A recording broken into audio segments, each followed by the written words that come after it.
Bonsoir à tous, bienvenue dans Au Quotidien, de retour en direct et en plateau avec en ce vendredi 6 décembre à la présentation ce soir Alexandre Ferrer. Bonsoir Alexandre. Bonsoir Laure Girard, bonsoir à toutes et à tous. Notre invitée dans le journal, Élise Le Boucher, députée de la 4e circonscription de la Sarthe. Et membre du nouveau Front Populaire, elle fait partie des 331 députés qui ont voté la motion de censure ce mercredi. Après la chute du gouvernement Barnier, quelle suite pour le NFP? Elle est avec nous. Et on va en parler avec elle. Oui, et dans la suite, vous recevez deux invités. Oui, tout à fait, Laure. À l'occasion de la 4e édition du Festival des cultures africaines américaines, organisé par l'Université du Mans, nous recevons deux étudiants, Solal Cellier-Dequins et Fanny Godefroy. Mais tout de suite, place à l'actu.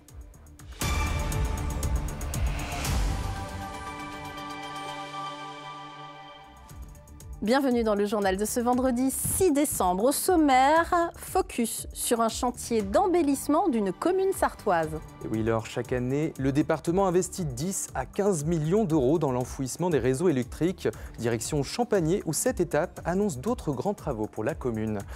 Et puis, on se rapproche toujours plus des fêtes de fin d'année avec la 5e édition des Caves de Noël. Rencontre avec un jeune vigneron de Marson qui participe pour la première fois. Mais on ouvre ce journal avec les explications tant attendues de Christelle Morancé, présidente de la région des Pays de la Loire, qui se défend face aux critiques sur les coupes budgétaires dans la région. C'était ce vendredi matin dans les locaux de France Bleu. La présidente de région s'exprimait pour la première fois depuis son annonce des baisses des dépenses de 100 millions d'euros pour le budget 2025 et la suppression de 100 postes à la région d'ici la fin de son mandat.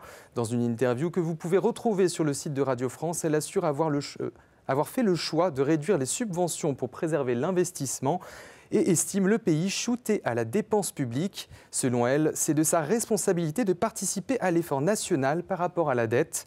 Le vote du budget régional est prévu les 19 et 20 décembre. Et fin décembre. À la région, effectivement, à l'hôtel de la région à Nantes. Une décision que regrette Stéphane Le Foll, le maire du Mans et président de la métropole.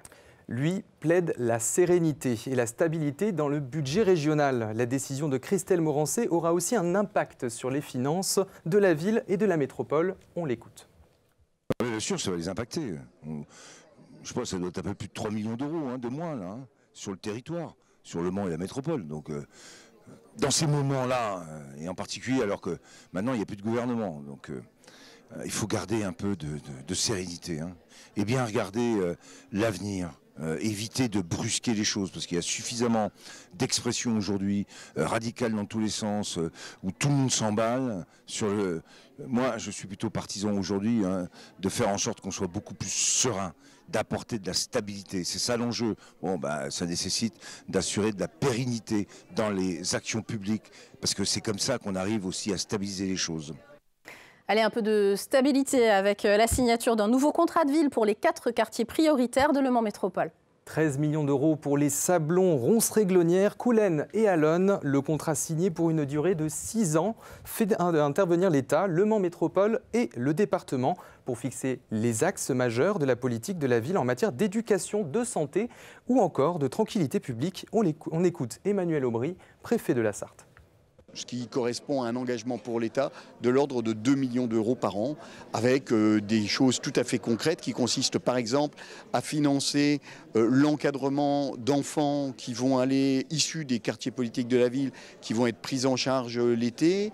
Ça peut être à travers les cités éducatives, le financement de mesures pour faire sortir les élèves des classes et les faire rencontrer différents aspects de la vie extérieure. Bref, des choses qui forment à la citoyenneté, au plein emploi, à la transition écologique et à la sécurité publique. D'autres investissements locaux sur la commune de Champagné, d'ailleurs vous l'avez peut-être remarqué.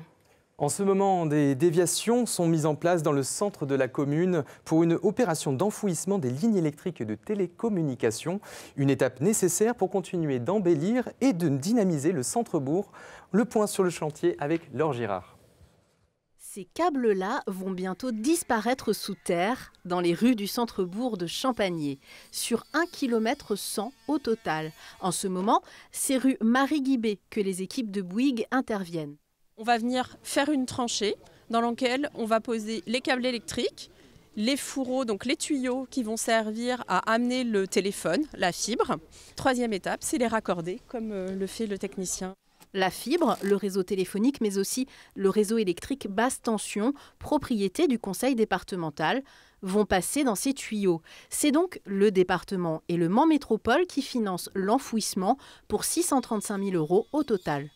On va ici sécuriser, protéger et effacer, embellir la ville de Champagné. Sécuriser parce que les réseaux aériens, aujourd'hui, peuvent être soumis à des aléas climatiques. On l'a vu récemment avec la neige. Et c'est vrai qu'on va pouvoir protéger nos réseaux, protéger l'alimentation aussi des habitants et des entreprises, comme ici à Champagné où il y a beaucoup d'activités économiques. Un dynamisme que l'équipe municipale souhaite accompagner avec de multiples projets de construction passés et à venir. On est heureux d'avoir emménagé dans notre nouvelle mairie, on est heureux d'avoir notre poste de police municipale qui est maintenant construit.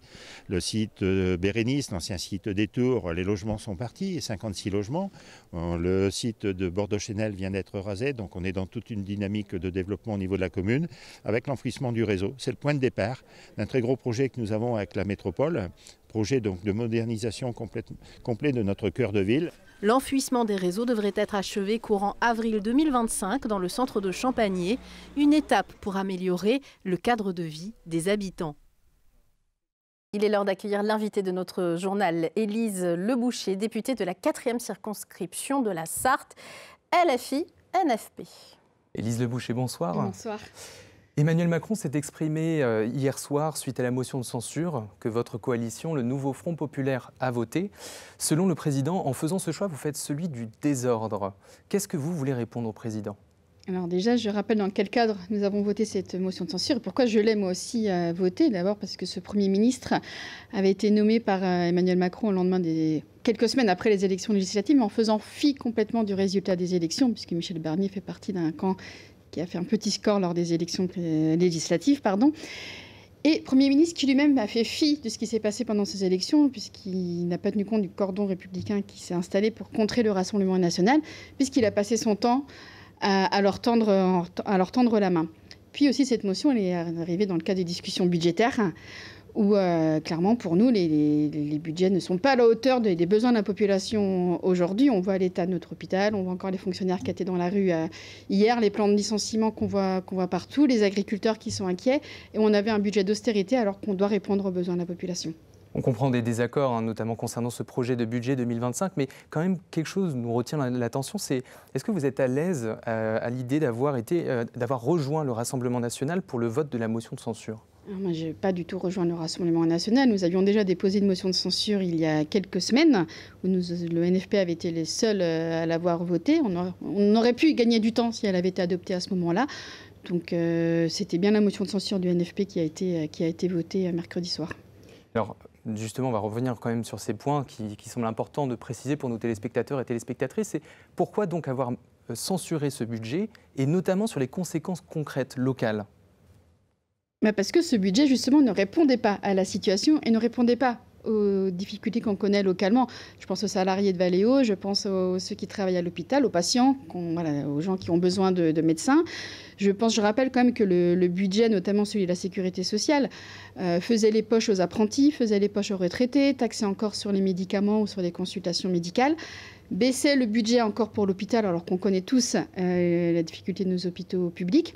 Nous, le NFP, on avait gagné des amendements à l'Assemblée nationale où on allait plutôt chercher de l'argent dans le capital, dans les dividendes. Ça n'a pas été retenu. Donc il y a un choix qui a été fait de faire des économies sur le dos de Français. Et ça, pour nous, ce n'est plus possible. Quand on voit le quotidien des gens aujourd'hui, on l'a vu dans les manifestations hier, de ce que disent les gens, de ce qu'ils vivent au quotidien. Et les budgets étaient en décalage avec ça. Alors actuellement, le président de la République est en train de chercher son Premier ministre, donc on va le savoir dans les prochains jours. Est-ce que concrètement, vous savez si Jean-Luc Mélenchon ou Mathilde Panot a été contactés par le président aujourd'hui ? Alors, j'ai pas d'informations là-dessus. J'ai entendu qu'on serait apparemment invité. J'ai pas d'informations à vous donner là-dessus. D'accord.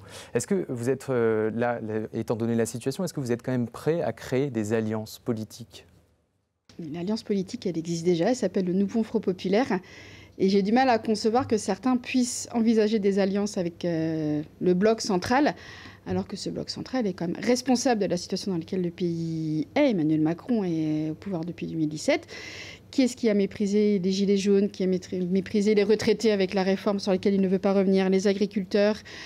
C'est bien ce bloc-là, et donc faire alliance avec cette partie-là, alors qu'on combat leur politique depuis des années, ça me semble assez étonnant. Et vous comprenez peut-être la situation aussi concernant la proposition de ce budget, l'impact que ça peut avoir aussi, la hausse d'impôts pour les classes moyennes. On parle aussi des allègements fiscaux pour la transmission des exploitations dans le secteur agricole. Est-ce que, quelle proposition vous pouvez faire concrètement qui pourrait être en lien effectivement? Il y a aussi beaucoup de désinformation sur les conséquences de cette motion de censure. Ce budget, vous parlez vous parlez des agriculteurs. Typiquement, ils ne répondaient pas du tout à la situation. Les agriculteurs, ça fait des mois et des mois qu'ils sont en attente d'avancer sur notamment le foncier, justement, pour la transmission des terres, qui est un élément essentiel aujourd'hui, sur les prix minimum des produits pour avoir un revenu digne d'agriculteurs. Et ça fait des mois qu'ils sont dans l'attente. Alors oui, on a l'impression là, que cette motion de censure stoppe tout ça. Alors ce n'est pas vrai. J'entendais les agriculteurs qui craignaient là, sur les aides à la trésorerie de ne pas les avoir. En fait, elles ont été annoncées il y a quelques jours par la ministre Genevard. Mais rien, administrativement, empêche le versement de ces trésoreries. Ce sont des choix politiques qui sont faits aujourd'hui d'instrumentaliser aussi la colère de certaines catégories professionnelles, et là notamment les agriculteurs. Une dernière question, Élise Le Boucher. Votre parti soutient la démission d'Emmanuel Macron. Pensez-vous que ce soit la seule solution à suivre? Il y aura la solution de nommer un Premier ministre du nouveau Front populaire, mais aujourd'hui, qui pense que Emmanuel Macron va le faire? Certainement pas. Donc oui, il est responsable de cette situation et ça pourrait être une porte de sortie, en effet. Merci Élise Le Boucher d'être venue sur notre plateau. Merci, on passe à un tout autre sujet. Le Mansart Tennis de table pourrait bien revoir ses ambitions à la baisse, en cause la suppression des subventions régionales. On en parle quasiment chaque jour en ce moment. 30 000 € en moins pour le club. C'est un quart du budget de l'équipe de Pro A qui va se retrouver amputée. De quoi faire planer de grosses incertitudes sur la pérennité du club au plus haut niveau professionnel pour l'équipe féminine. Selon Yannick Faveur, le président du Mansart Tennis de table, joint par téléphone, il y aura des choix et des arbitrages à faire si le club n'arrive pas à compenser par d'autres moyens cette perte de subvention. Et c'est clairement l'équipe professionnelle qui sera la première à en pâtir pour ne pas mettre en difficulté le fonctionnement de tout le club. Allez, une idée sortie pour ce week-end en Vallée du Loir. Pourquoi pas, c'est le retour des caves de Noël. Oui, c'est la 5e édition lors de cet événement, avec cette année 14 vignerons qui ouvrent leur domaine viticole au public et vendent leur production dans un esprit de Noël, avec aussi la valorisation d'artistes locaux. Jordan Matan est le plus jeune vigneron de l'appellation Coteaux du Loir. Nous l'avons rencontré pendant ces derniers préparatifs, reportage de Colin Ancel. C'est devenu un moment important des vignerons sartois, la décoration des caves de Noël. Donc, je fais du Coteaux du Loir blanc, rosé et rouge qui sont idéales pour les fêtes. Surtout le blanc pour aller avec les fruits de mer. C'est une occasion de faire un événement tous ensemble avec une bonne partie des vignerons. Tout pour être dans l'esprit de Noël et accueillir les clients au mieux. Jordan Matan est le plus jeune vigneron de l'appellation Coteaux du Loir avec ses premières vignes installées en 2018. Il participe pour la 3e fois à cet événement. C'est un petit boost, oui, c'est vrai. Avant la fin de l'année, puis ça permet aux clients de faire leurs achats pour les fêtes, les cadeaux de Noël. Lors de chaque édition, les vignerons exposent un artiste pour mélanger les genres. Et pour la première fois cette année, un vigneron dévoile ses propres œuvres, issues de son cerveau et de l'intelligence artificielle, en lien avec le vin, évidemment. Moi j'ai toujours aimé l'art, le dessin, tout ce qui était artistique. Et j'en ai fait quand j'étais jeune aussi. Et là, je trouvais que c'était une bonne occasion, en fait, avec l'intelligence artificielle qui est d'actualité, de créer des visuels. Et comme c'est vraiment dans l'air du temps, je trouve que c'est une idée assez originale. Une idée originale à découvrir comme les 13 autres domaines ce samedi et ce dimanche de 10h à 18h en Vallée du Loir. Et n'oubliez pas que c'est 14 vignerons qui vous proposent d'ouvrir leur cave. C'est la fin de ce journal, une page de pub La Météo et vous retrouvez Alexandre Ferrer pour la suite de son tout premier journal à la présentation dans Au Quotidien la suite. À tout de suite.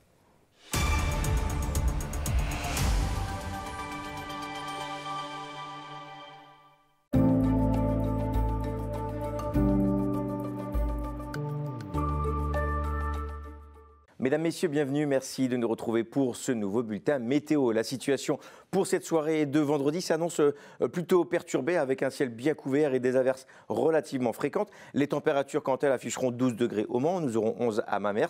Il fera 11 à Saint-Calais, 12 à Montval-sur-Loire, 12 à La Flèche, 12 à Sablé-sur-Sarthe. Pour votre matinée de samedi, la situation s'annonce toujours aussi perturbée avec le plus souvent, il est vrai, une alternance de passages nuageux et d'éclaircies ponctuée malheureusement de quelques averses, mais le vent sera également bien présent en rafale et soufflera relativement fort de l'ordre de 70 à 80 km/h. Les températures afficheront 5 degrés au Mans, 5 degrés à Mamers, il fera 5 à Saint-Calais, nous aurons 6 à Montval-sur-Loire, 5 à La Flèche ou encore 6 degrés à Sablé-sur-Sarthe. Pour votre seconde partie de journée, le soleil disparaît, le ciel se couvre davantage, les averses continueront de se produire par moments. Les températures afficheront 10 degrés au Mans, nous aurons 8 degrés à Mamers, il fera 9 degrés à Montval-sur-Loire, 10 degrés à Saint-Calais, 9 à La Flèche, 8 degrés à Sablé-sur-Sarthe. Pour ce qui est de votre tendance pour la journée de dimanche, journée où le soleil sera plutôt bien présent durant cette matinée de dimanche avec quelques passages nuageux sans conséquence. Dans l'après-midi, ça se couvrira un peu plus, mais il ne devrait pas y avoir d'averses.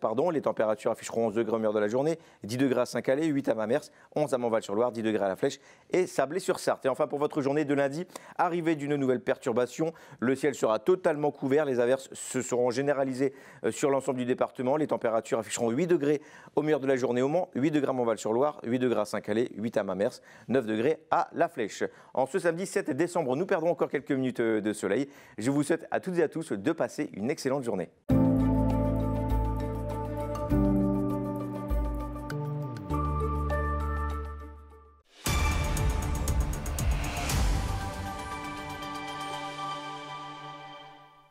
Bienvenue dans la suite d'Au Quotidien. On fait tout de suite un point sur la qualité de l'air dans le département avec notre partenaire RPI de la Loire. Ce vendredi 6 décembre, l'indice de la qualité de l'air reste moyen sur l'ensemble de la région des Pays de la Loire. Les conditions météorologiques perturbées favorisent une bonne dispersion des polluants émis localement. Partons maintenant pour un voyage historique à travers la culture africaine-américaine lors d'un festival qui se déroulera le 9 et 11 décembre au Mans, un événement qui fête sa 4e édition organisée par des étudiants de 3e année de l'Université du Mans en licence d'histoire. Et ces étudiants sont avec nous, Fanny Godefroy et Solal Cellier de 15. Bonsoir. Bonsoir. Alors déjà, en quoi consiste ce festival culture africaine-américaine? Je vais m'adresser à vous, Solal. Alors, le festival culture africaine-américaine, il se réalise dans le cadre d'un cours de l'université de L3, donc en licence d'histoire. Et il est organisé par le maître de conférence Vincent Villemain, donc c'est notre professeur d'histoire, notamment spécialiste du sujet, donc de la culture africaine-américaine. Et il permet de mettre en avant justement cette culture africaine-américaine qui s'est développée depuis l'arrivée des Africains aux États-Unis par le biais de l'esclavage jusqu'à nos jours à travers différents thèmes comme la ségrégation, la fin de l'esclavage, etc. Donc venons-en directement au programme. Vous proposez plusieurs événements au cours de ces 3 jours, un événement littéraire, cinématographique, mais aussi une soirée rap. Où vont se dérouler ces événements, Fanny? Alors, pour la soirée littéraire, elle se déroulera à la librairie Tuard, au Mans, dans le centre-ville. 3 livres seront proposés par nos camarades, le mercredi 11 décembre à partir de 18h. Donc on commence avec la partie cinéma, peut-être pour commencer. 3 films seront projetés aux cinéastes, 2 lundi soir et 1 le mardi soir. On les voit donc actuellement sur la fiche de programmation sur votre écran. Et puis c'est en quelque sorte votre cérémonie d'ouverture le 9 décembre à partir de 18h. Vous présenterez votre travail et l'équipe, c'est bien cela? C'est ça, notre professeur et maître de conférence Vincent Villemain sera présent pour présenter le festival et l'ouvrir comme il a l'habitude, puisque c'est déjà la 4e édition qui est organisée. Donc combien de participants? Du coup, on a quand même tous les membres de votre classe, de votre promotion, c'est ça qui seront présents? Oui, complètement. Pas tous les membres de la promotion, puisque certains ont choisi une autre matière, mais nous serons environ une trentaine d'élèves et évidemment tous ceux qui veulent venir. Alors pour l'événement littéraire, les 3 événements qui se déroulera le 11 décembre à partir de 18h à la librairie Tuard, vous présenterez 3 livres. Wake Up America d'Andrew Hedin, si je le prononce bien, et John Lewis, autant pour moi. Les coups seront Memo, Dibi Zobois et Youssef Salaham. Et Tu seras un danger à leurs yeux de Darin Bell. Alors, les auteurs ne seront pas présents, mais pourquoi ces livres, peut-être, Solal? Alors c'est déjà, M. Villemain a beaucoup insisté pour qu'on prenne des ouvrages qui sont représentatifs de la culture africaine-américaine et qui ont été réalisés par des auteurs africains-américains. Donc ça, c'est une condition qui a été donnée directement dès le début. Et du coup, nos camarades qui ont choisi les livres ont choisi le thème en fait de s'intéresser à la violence représentée dans la littérature jeunesse. Donc ils se sont tout de suite ciblés précisément vers des BD, ce qui permet de toucher déjà un plus jeune public, pourquoi pas des collégiens, des lycéens, mais également avoir un double niveau de lecture avec la violence pour les adultes. D'accord. Donc vous allez proposer un moment d'échange peut-être aussi avec les différentes personnes qui seront présentes lors de cet événement? Tout à fait. Donc chaque groupe qui a choisi un des livres va présenter son ouvrage. Ils vont également lire certains passages et ça pourra amener à des discussions, des questions avec nos camarades qui auront préparé ce travail. Donc on va poursuivre sur le 10 décembre, la soirée rap à partir de 21h à la brasserie 72. Vous proposez 2 blind tests et plusieurs artistes seront présents, dont un, Nickname, qui est complètement dans le thème de votre festival. On écoute d'ailleurs un extrait, l'un de ses titres. The situation's gotten serious by the minute, yeah. I just finished off a couple studio sessions with one of my peers. Me and Shiro never fatigued. If you talk music with our ears, no sweat like Park Pierce. This is another one in it. Over the rest, what's the percentage of taking the word over with it? Calculate it, I bet you want it, let it still. You know it, you know it, you do. Quarterbacking in the Solal, est-ce que vous pouvez nous dire comment vous avez rencontré Nickname? Alors déjà, ce qui est intéressant avec Nickname, c'est qu'il est justement originaire d'Afrique du Sud, donc ce qui nous permet d'avoir la représentativité des Africains américains. Et notamment, c'est nos camarades du coup qui gèrent l'organisation de la soirée rap, qui ont cherché différents rappeurs sur les réseaux sociaux et ont réussi à le contacter. Et ce rappeur-là a bien voulu participer à la soirée rap. D'accord. Donc 21h30, il y aura donc 2 artistes, Sanok et Binos. Bino ou Binos? Binos, merci Fanny. Et 22h30, Nickname et Casey. Je rappelle donc les dates de cette 4e édition. Chaque soir du 9 au 11 décembre, le Festival Culture Africaine-Américaine vous propose des projections de films, de la littérature et une soirée rap. Je précise que seuls les films seront payants avec des tarifs proposés, les tarifs proposés par les cinéastes. L'accès à la librairie Tuard et la brasserie 72 seront gratuits. Pour plus d'informations, vous pouvez les suivre sur la page Instagram Afram Culture, culture au pluriel. Merci à vous d'être venus sur notre plateau. Merci à vous. On joue à présent sur LMTV et pour maximiser vos chances, 2 événements vous sont proposés. D'abord, gagner 2 places pour la 10e bourse d'échange à Arnage. L'événement a lieu le dimanche 15 décembre de 9h à 16h.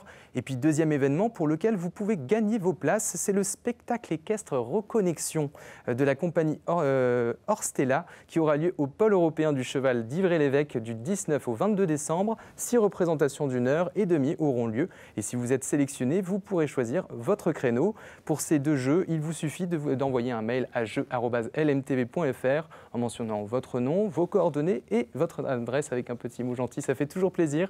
Laurence de l'équipe vous répondra ensuite.